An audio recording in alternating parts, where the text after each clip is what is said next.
शेठ नमस्कार. नमस्कार. हा शेठ, आता सर्वत्र चर्चा आहे की जे 24 आणि 26 जानेवारीचे दोन जे मैदान आहेत त्या मैदानांची चर्चा आहे. तर पहिलं मैदान आहे जे 24 तारखेचं ते म्हणजे ओल्याचं तुमचं घरचं मैदान. तर आपला जो सप्त हिंद केसरी बकासूर आहे तर तो आपल्याला त्या मैदानात दिसेल की 26 जानेवारीचं जे मैदान आहे देसाईचं त्या मैदानात दिसेल? नक्की कोणत्या मैदानात बैल असणार आहे आपला? 24 तारखेला जे ओळेचं मैदान आहे, गावचं मैदान आहे, तर तिथं बैल पळाला नाही ना. तर तिथं कसं विरोधकांचं असं म्हणणं होतं की बाबा गावच्या मैदानाचं जास्त करून तिकडं सपोर्ट त्यांना राहिला जातो, म्हणून तिथं बैल येणार नाही 24 तारखेला. आणि मग 26 तारखेला बैल जे देसाईचं पारंपरिक मैदान आहे, सावली मैदान देसाई जे मैदान आहे देसाईचं पारंपरिक मैदान आहे, तिथे बैल नक्कीच असतात. आणि शेठ इतरही बैल काही तुमच्या नावावर तिथे पळायला येणार की काय असं? बकासूर आणि सुमित पत्रेवाल्यांचा मालिक आहे. हा म्हणजे दोन बैल असणार आहेत.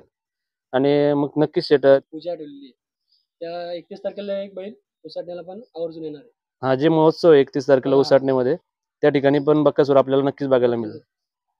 ठीक आहे शेठ. मग शेठ ते जे मैदान आहे आपलं जे 31 तारखेला आपलं जे म्हणजे पहिल्यांदाच होतंय, अजूनपर्यंत असं कधी झालं नाही, असं जे महोत्सव ठेवला आहे बैलगाडा शर्यतीबद्दल आणि इतर सांस्कृतिक कार्यक्रम वगैरे आहेत, तर त्या महोत्सवाबद्दल काय सांगाल तुम्हाला?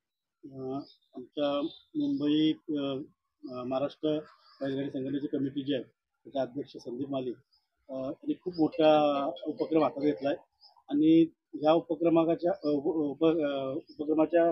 माध्यमातून पूर्ण महाराष्ट्रातून बैलगाडी मालक असो किंवा बैलगाडी शौकीन असो किंवा इतर प्रेक्षक वर्ग असो यांना आवर्जून मी आमंत्रण करेल की बाबा या महोत्सवाला तुम्ही सकाळपासून हजेरी लावा आणि महोत्सवाची मजा घ्या.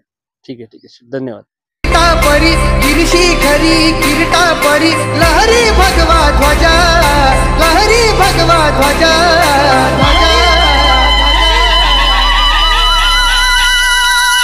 गौला